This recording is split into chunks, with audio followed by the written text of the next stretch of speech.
We're back with more breaking inputs coming in. No end to trouble for VVIP Pooja after probe panel launches their investigation. Caste and disability papers are under the lens. We have Himanshu joining us in the broadcast with more details. Himanshu, top sources times now को बता रहे हैं कि termination हो सकता है अगर ये डॉक्यूमेंट्स फर्जी पाए गए तो।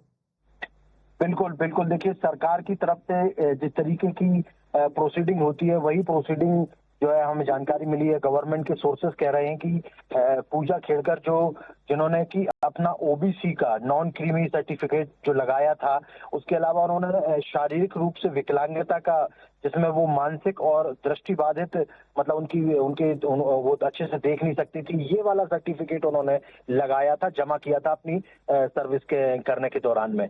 लेकिन इस जानकारी हमें ये मिली है कि जब इन सर्टिफिकेट के संदर्भ में पूजा खेड़कर को बुलाया जाता है तो वो कई बार बुलाने पर भी वो संबंधित अधिकारियों से मिलने के लिए उपस्थित नहीं है, सामने नहीं आई है। और सरकार का जो कार्मिक मंत्रालय है, पर्सनल डिपार्टमेंट है, वो लगातार इस पूरी चीज को मॉनिटर कर रहा है। और जिस तरीके से तमाम सारी चीजें निकलकर सामने आई हैं पूजा खेड़कर के बारे में, तो अब ये सरकार ने ये फैसला लिया कि यदि वो अपनी जो भी दस्तावेज उन्होंने नौकरी पाने के लिए जो लगाए थे, यदि वो दस्तावेज उपलब्ध नहीं करा पाएंगी तो निश्चित तौर पर उनका टर्मिनेशन हो सकता है, उनको नौकरी से निकाला जा सकता है। ये बड़ी खबर मिल रही है और ये केंद्र सरकार के सूत्रों के हवाले से हमें ये जानकारी मिली। जी हिमांशु, रिपोर्ट्स के मुताबिक कई बार उनसे कहा गया था मेडिकल एग्जामिनेशन लेने के लिए, लेकिन उन्होंने ऐसा नहीं किया और उसके बाद किसी प्राइवेट लैब से या किसी प्राइवेट संस्था से अपना मेडिकल एग्जामिनेशन करा के उन्होंने कुछ सर्टिफिकेट्स भी सबमिट किए, ऐसी भी जानकारी सामने आई थी। जी बिल्कुल, देखिए इस तरीके की जानकारी सामने निकल कर आई है।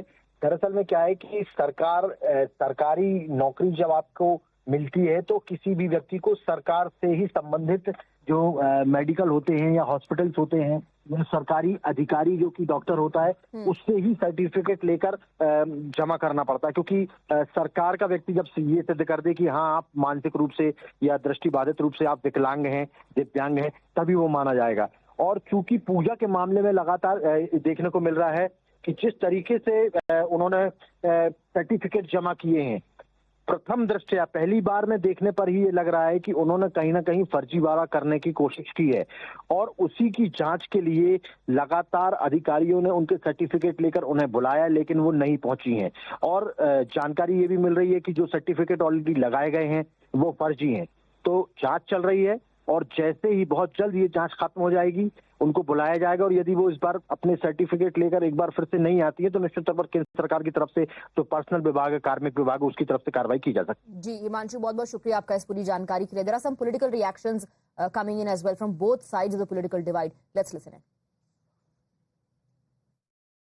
बहुत दुर्भाग्यपूर्ण है। एक तो उनकी अपॉइंटमेंट गलत हुई है, कोई सर्टिफिकेट उसमें वेरीफाई नहीं है, मेडिकल सर्टिफिकेट नहीं है, उसके बाद में इस प्रकार की गुंडागर्दी दिखाना मुझे लगता है बद निंदनीय है, दर्दनाक है और सरकार को उसमें कोई ना कोई एक्शन लेगी। पूजा खेड़कर जो नाम की IAS ऑफिसर है वो तो नहीं आई है और ये भी सुना है कि उनके सर्टिफिकेट में भी कुछ धांधली है। मैं समझता हूँ जो UPSC बोर्ड है इसकी पूरी जांच करेगा और पूजा खेड़कर अगर गलत हो तो उस पर कार्रवाई करेगा। With that, we're slipping into a very short break. News and updates will continue. Stay on with us.